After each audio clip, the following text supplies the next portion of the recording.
রাত গভীর। জানালার পাশে দাঁড়িয়ে আছে আরিয়ান। তার হাতে সেই ছোট্ট ছবিটা, বেঞ্চে বসা দুই মানুষ। চাঁদের আলো ছবির ওপর পড়ছে। মনে হচ্ছে ছবির ভেতরের মানুষগুলো যেন জীবন্ত। তার মনে বারবার একই প্রশ্ন, নীরা কে? কেন তার চোখে এত অদ্ভুত পরিচিতি? যেন বহুদিনের চেনা, তবু একেবারেই অচেনা। আর কেন সে বলেছিল আগামীকাল যদি দেখা না হয়? এই কথার ভেতরে কি লুকিয়েছিল বিদায়ের ইঙ্গিত, নাকি আরও গভীর কোনো সত্য? পরদিন সকাল। আজ আরিয়ান দেরি করেনি। ভোরের আলো ফোটার আগেই সে পার্কে এসে বসে আছে।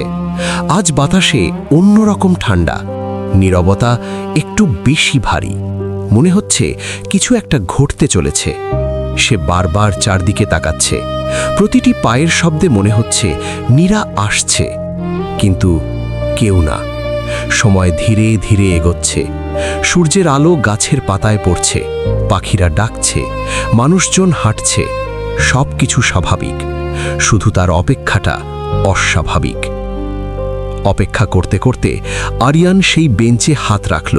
কাঠটা ঠান্ডা। হঠাৎ তার মনে হলো এই জায়গাটা শুধু আজকের না। এই বেঞ্চ, এই আলো, এই অনুভূতি, সবকিছু যেন আগে কখনো হয়েছে। তার মাথার ভেতর হালকা চাপ। একটা ঝাপসা দৃশ্য ভেসে উঠল। একটা হাসি, একটা কণ্ঠ। কেউ বলছে, আমি আবার আসব। সে হঠাৎ চোখ খুলে ফেলল। শ্বাস দ্রুত হয়ে গেছে। এটা কি স্মৃতি নাকি কল্পনা? ঠিক তখনই বেঞ্চের নিচে কিছু একটা চকচক করল। আরিয়ান নিচে তাকালো।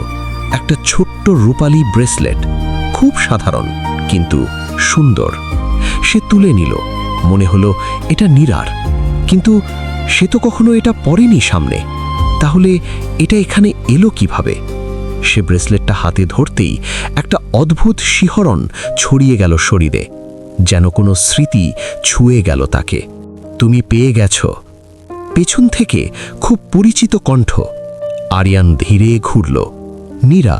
সে দাঁড়িয়ে আছে। আজ তার চোখে ক্লান্তি আরও বেশি, কিন্তু হাসিটা আগের মতোই নরম। আরিয়ান অবাক হয়ে বলল, এটা তোমার? নীরা কিছুক্ষণ ব্রেসলেটটার দিকে তাকিয়ে রইল। তারপর ধীরে বলল, হ্যাঁ। কিন্তু তার কণ্ঠে অদ্ভুত কম্পন, যেন এটা শুধু একটা ব্রেসলেট না, কোনো স্মৃতি। আজ নীরা বসল না। সে দাঁড়িয়ে আছে একটু দূরে, যেন ইচ্ছে করেই দূরত্ব রাখছে। আরিয়ান বলল, তুমি ঠিক আছো? নীরা মৃদু হাসল। মানুষ সবসময় যেমন দেখায় তেমন থাকে না। এই কথার পর নীরবতা। বাতাস হালকা জোরে বইল। তার চুল উড়ে গিয়ে মুখ ঢেকে দিল।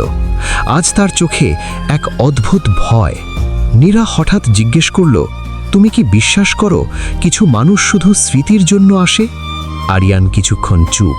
তারপর বলল, যদি তারা এতটা বাস্তব হয়, তাহলে তারা শুধু স্মৃতি হতে পারে না। নীরা ধীরে চোখ বন্ধ করল, যেন এই উত্তরটা সে শুনতে চেয়েছিল, আবার ভয়ও পাচ্ছিল। আরিয়ান। সে প্রথমবার তার নাম উচ্চারণ করল। আরিয়ান থমকে গেল। সে তো কখনো নিজের নাম বলেনি। তুমি আমার নাম জানো? নীরা উত্তর দিল না, শুধু আকাশের দিকে তাকিয়ে বলল, কিছু পরিচয় বলা লাগে না, মনে পড়ে যায়।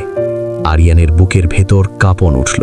এটা কি কাকতালীয়, নাকি তারা সত্যিই আগে কোথাও ছিল? নীরা হঠাৎ খুব ধীরে বলল, যদি একদিন তুমি আমাকে মনে রাখো, কিন্তু আমি তোমাকে মনে না রাখি, তাহলে কি করবে? এই প্রশ্নে আরিয়ান স্থির হয়ে গেল। এটা কেমন কথা? সে ধীরে বলল, আমি মনে রাখব, দুজনের জন্য। নীরার চোখ ভিজে উঠল। এক ফোঁটা অশ্রু গড়িয়ে পড়ল। হঠাৎ বাতাস থেমে গেল। চারপাশ অস্বাভাবিক শান্ত। নীরা এক পা পিছিয়ে গেল। তার দৃষ্টি শূন্যে, যেন কেউ তাকে ডাকছে। তার কণ্ঠ খুব ক্ষীণ। সময় হয়ে গেছে। আরিয়ান বলল, কিসের সময়? সে উত্তর দিল না, শুধু তাকিয়ে রইল দীর্ঘক্ষণ, যেন শেষবার দেখছে। তারপর সে ধীরে পিছনে হাঁটতে লাগল। কুয়াশার ভেতরে আলো ম্লান হয়ে যাচ্ছে। আরিয়ান ডাকল, নীরা। সে থামল না। আর কয়েক সেকেন্ড, তারপর সে নেই, একেবারে নেই।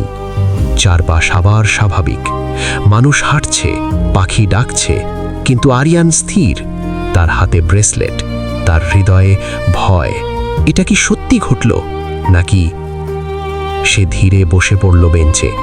হঠাৎ দেখল বেঞ্চের পাশে মাটিতে আঙুল দিয়ে লেখা কিছু, ধুলোয় একটা শব্দ, মনে রেখো। সন্ধ্যা নেমেছে, আকাশ অন্ধকার। আরিয়ান ফিসফিস করে বলল, তুমি কে? কেন মনে হয় আমি তোমাকে হারিয়েছি অনেক আগে? হাওয়া বয়ে গেল, কিন্তু আজ সেই বাতাসে একটা অনুভূতি আছে, যেন এই গল্প শুধু শুরু না, এটা পুনরাবৃত্তি। কিছু সম্পর্ক প্রথমবার হয় না, বারবার ঘটে।